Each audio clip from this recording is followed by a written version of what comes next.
Hello everyone, मैं प्रियंका चौहान आपके school KPS convent से। हम आप लोगों को डिजिटल मटेरियल प्रोवाइड करें, सो प्लीज़ अपने समय का सदुपयोग करें, दुरुपयोग ना करें। नादान दोस्त। बाल मन जिज्ञासु और संवेदनशील होने के कारण कभी कभी ऐसे काम कर जाता है जो उनकी नज़र में तो उचित होता है, परंतु उनके अधूरे ज्ञान के कारण उनके परिणाम लाभप्रद नहीं होते। आइए बढ़ते हैं अपने पाठ की तरफ। केशव के घर कार्निस के ऊपर एक चिड़िया ने अंडे दिए थे। केशव और उसकी बहन श्यामा दोनों बड़े ध्यान से चिड़िया को वहां आते जाते देखा करते थे। सवेरे दोनों आंखें मलते कार्निस के सामने पहुंच जाते। चिड़ा और चिड़िया दोनों को वहां बैठा पाते। दोनों के दिल में तरह तरह के सवाल उठते।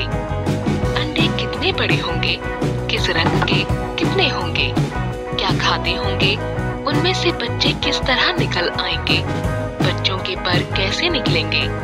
इन बातों का जवाब देने वाला कोई नहीं।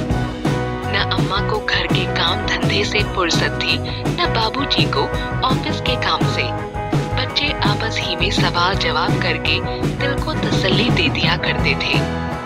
श्यामा कहती, क्यों भैया, बच्चे निकलकर उड़ जाएंगे? केशव विद्वानों जैसे गर्व से कहता, नहीं री, पहले पर निकलेंगे, बगैर परों के बेचारे कैसे उड़ेंगे? श्यामा, बच्चों को क्या खिलाएगी बेचारी? केशव इस पेचीदा सवाल का जवाब कुछ न दे सकता था। इस तरह 3-4 दिन गुजर गए। दोनों ने अनुमान लगाया कि अब जरूर बच्चे निकल आए होंगे। बच्चों के दाने का सवाल अब उनके सामने आ खड़ा हुआ। चिड़िया बेचारी इतना दाना कहाँ से लाएगी कि सारे बच्चों का पेट भरे? गरीब बच्चे भूख के मारे चूं चूं करके मर जाएंगे। इस मुसीबत का अंदाजा करके दोनों घबरा उठे। दोनों ने फैसला किया कि कार्निस पर थोड़ा सा दाना रख दिया जाए। आखिर यही फैसला हुआ कि घोंसले के ऊपर कपड़े की छत बना देनी चाहिए। पानी की प्याली और थोड़े से चावल रख देने का प्रस्ताव भी स्वीकृत हो गया। दोनों बच्चे बड़े चाव से काम करने लगे। श्यामा माँ से आंख बचाकर मटके से चावल निकाल लाई। केशव ने पत्थर की प्याले का तेल चुटकी से जमीन पर गिरा दिया और उसे खूब साफ करके उसमें पानी भरा। अब चांदनी के लिए कपड़ा कहाँ से आए? केशव श्यामा से बोला, जाकर कूड़ा फेंकने वाली टोकरी उठा लाओ, अम्मा जी को मत दिखाना। श्यामा दौड़कर टोकरी उठा लाई।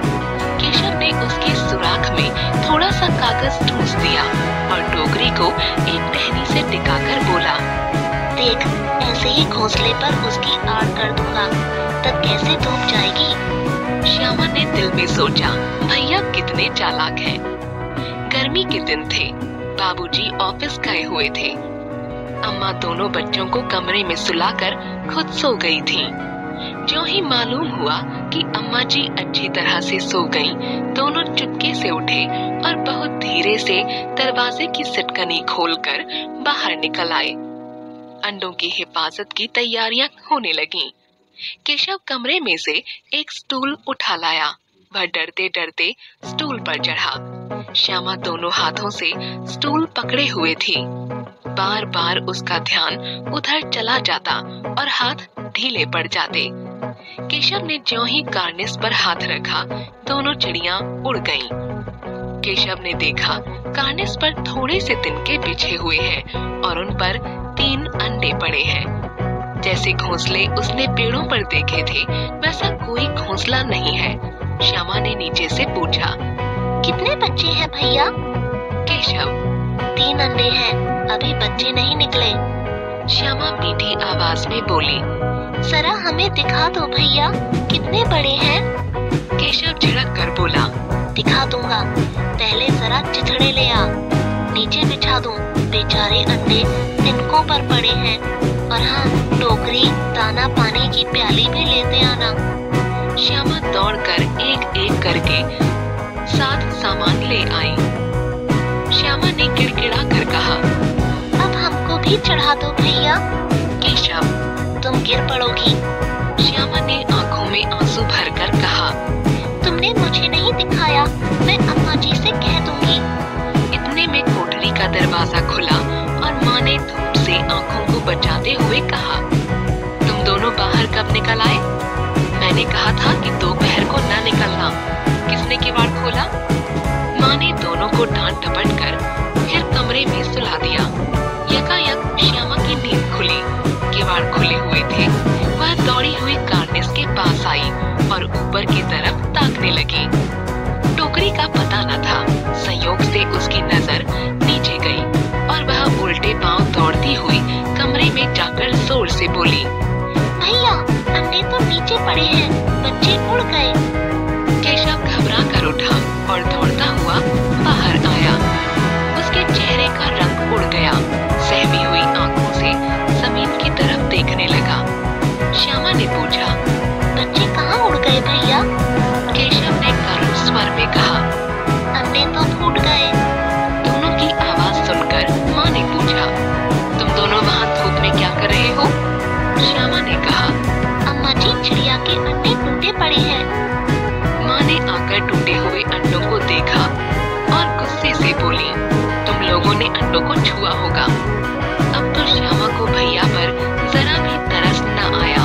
वह बोली, भैया ने अंडों को छेड़ा था अम्मा जी। माँ ने केशव से पूछा, क्यों रे? केशव भीगी बिल्ली बना खड़ा रहा। माँ, तुम वहाँ पहुँचे कैसे? श्यामा, चौकी पर स्टूल रखकर चढ़े अम्मा जी। केशव, तुम स्टूल थामे नहीं खड़ी थी। श्यामा, तुम्ही ने तो कहा था।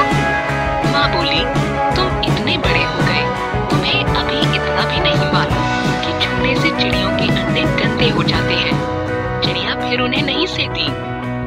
अंडों की हिफाजत करने के जोश में केशव ने सत्यानाश कर डाला। इसे याद कर वह कभी कभी रो पड़ता था। दोनों चिड़िया वहाँ फिर न दिखाई। धन्यवाद। हमारे चैनल को लाइक और सब्सक्राइब करें ताकि आप ज़्यादा से ज़्यादा वीडियोस देख सकें। अपना ध्यान रखिए। बाय।